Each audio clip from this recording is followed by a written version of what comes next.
Good afternoon, ladies and gentlemen. I'm your host, Kiana Canada. This is an update on the series Mimicking McCarthyism. We're probably going to be wrapping the series up sometime next week. It's something that I'm going to try and meet that deadline.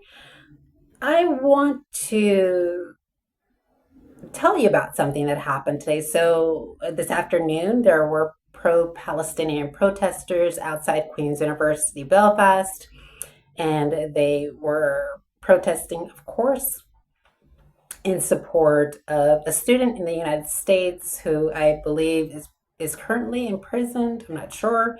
Uh, and they had signs out and they were speaking about Hillary Clinton. They're asking Queen's University to divest or to uh, expel her, oust her from the university so that she can't be chancellor.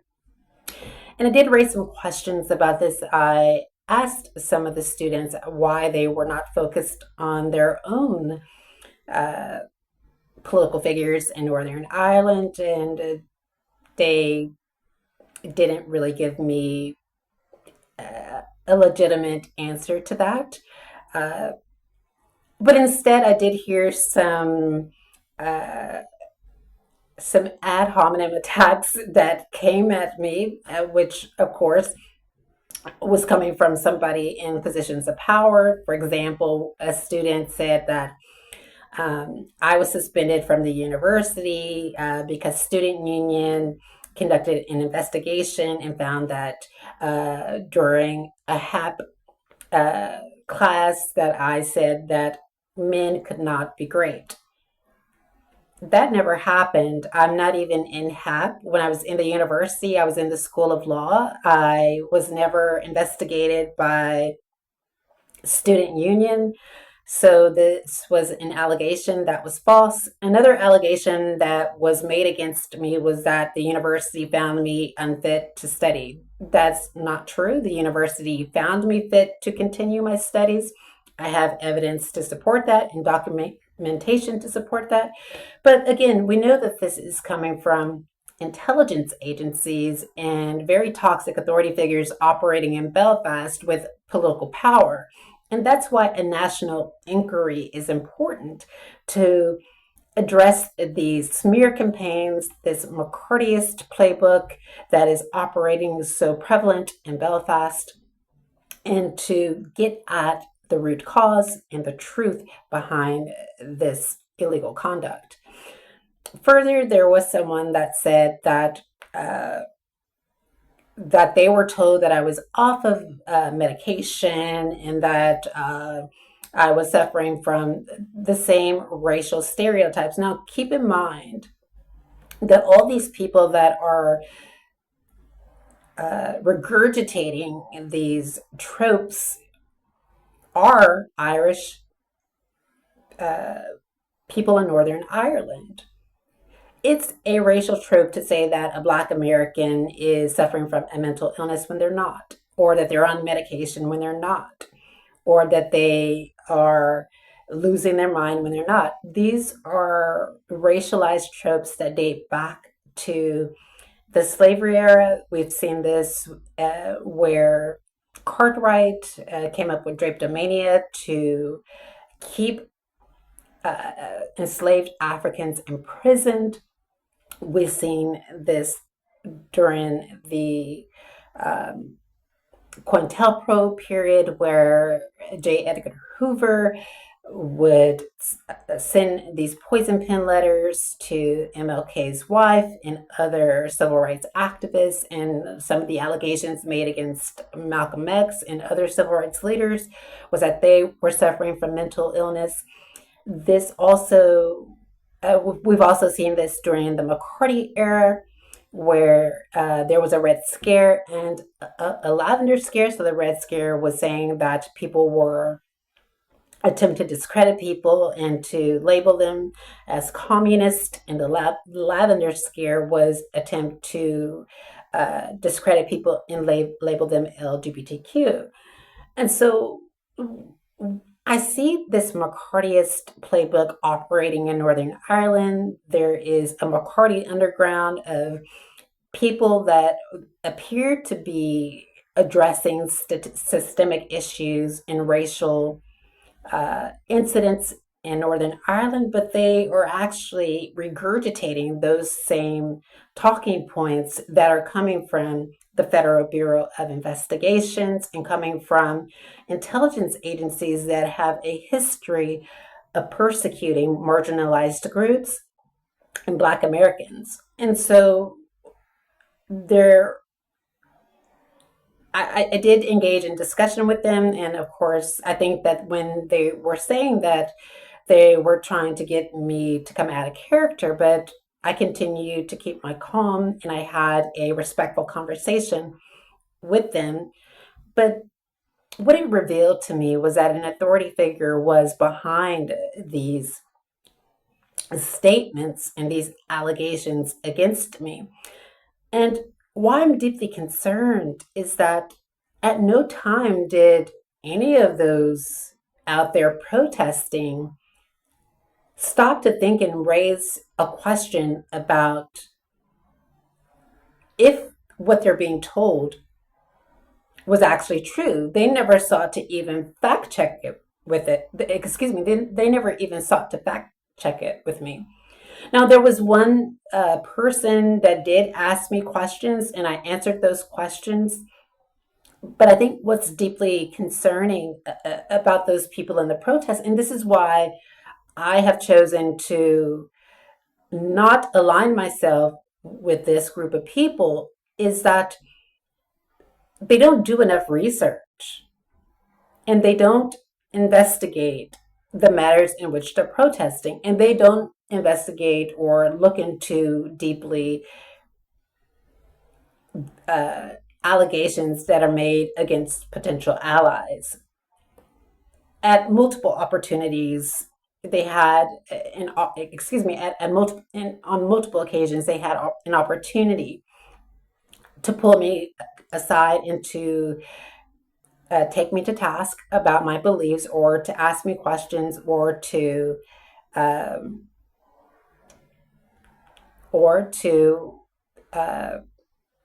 show me evidence of those allegations that they made, but they didn't do that. And of course, I understand that this allegation was made by Ivanka Antova, because, again, I heard her say it myself at the protest. So she was at the protest telling all my potential allies that these racialized tropes about me. And she didn't come up with this herself. She got it from somebody in power, because, see, in Belfast, they need to frame the narrative that Black Americans are not civil rights activists. They need to frame the narrative that Black Americans aren't doing anything substantial. They need to frame the narrative that only certain groups of people can be activists, only certain groups of people can be protectors, only certain groups of people can advocate for the right causes, only certain groups of people can stand on the right side of justice. And in their mind, Black Americans don't fit into any of that. It's the same reason why we see Frederick Douglass's statue in an alleyway instead of resurrected, or excuse me, instead of erected in front of city council, because in their mind, Northern Ireland and Irish people only can be abolitionists and can only fight the good fight. Whereas, to reiterate, McCracken built her legacy off of Frederick Douglass's abolition legacy as well. She learned under his tutelage. And so, like, I'm deeply concerned about what I am seeing and Northern Ireland. And again, like I said, it's the reason why I have chosen not to align myself with their movement because I don't think it's in good faith. Now, that's not every person that is in support of Palestine. To reiterate, there was a gentleman that I spoke to, and I had a really deep conversation with him, and I felt that his concerns were legitimate and genuine, and I believe him. I think that there was veracity in his statements. But I think that there is, the evidence is pointing to astroturfing at within Belfast, within these social movements. Uh, that's not to say that people that come out that they don't want justice and they don't want people to be free.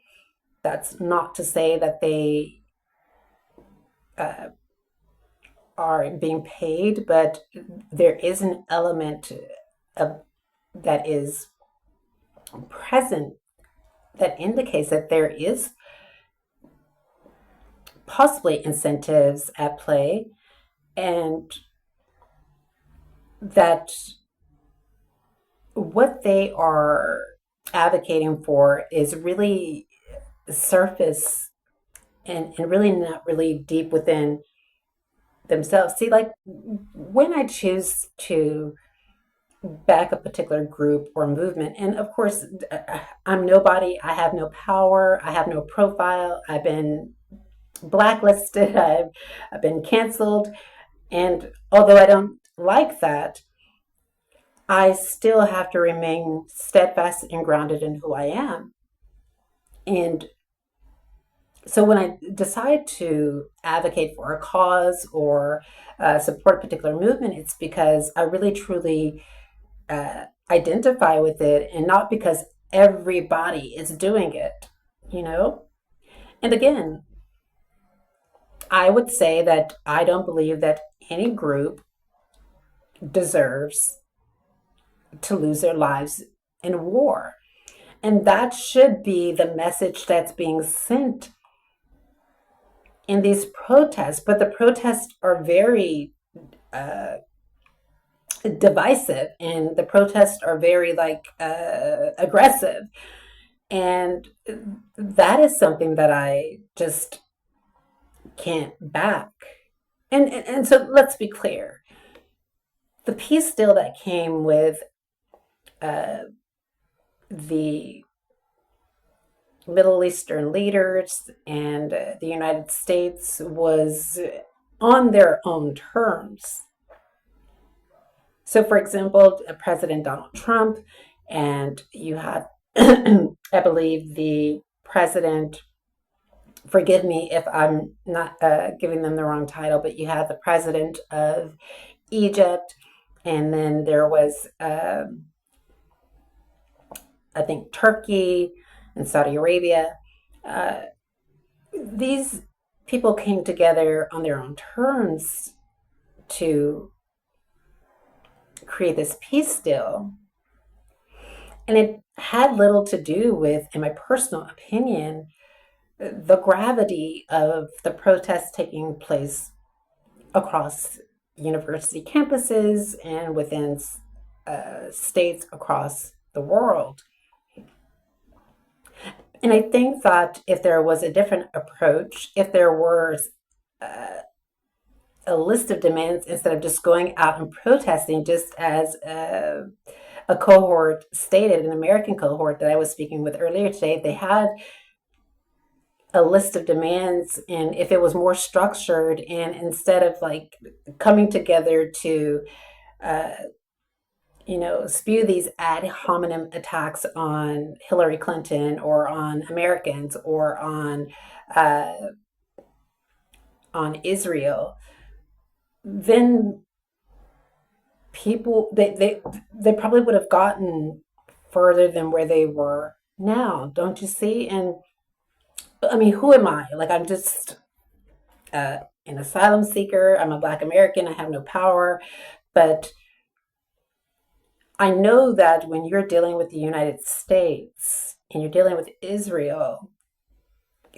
there's an approach that you must have, and the approach that I've seen is one that would agitate rather than convince them into a peaceful agreement. And to reiterate, I know these protests are supposed to be uh, vivacious sometimes, and there's supposed to be there is supposed to be a bit of agitation. You're supposed to name and shame, but again, the question that I personally raised was, well, Hillary Clinton is not in office right now, and yes, she is the chancellor of Queen's University Belfast, but is she the only person in Belfast that has an involvement? Like, why are you not holding your own leaders accountable? And it's a question that they didn't explain to me clearly. And so it's like I said, who am I? Like, I just, I don't have any dog in the fight, but I am an American citizen. And of course, sometimes I have to raise the question as to why are we not holding our own leaders to account? Just as I've held my leaders to account. I've written articles where when the United States talks about other countries' human rights violations, I'm like, we need to focus on our own country and what our own country is doing. And that's what I think needs to happen here in Northern Ireland. I think that there should be more focus on the human rights violations that's taking place within this jurisdiction. And sometimes I feel like these protests are uh, Potemkin protests to uh, draw our attention away from the human rights violations that's happening on the soil here. And there you have it, ladies and gentlemen. Like I said, I'm going to be wrapping up Mimicking McCarthyism. Tell me what you think. You can contact me on Facebook. Ladies and gentlemen, for some odd reason, my Facebook account has changed. Like, the link to my Facebook account has changed. I'm not sure who did that or how that was done, but I'm linking the second link to my Facebook account in the description, and hopefully, like, it doesn't change again. And if you have any questions, feel free to reach out to me. Talk to you next time. Bye.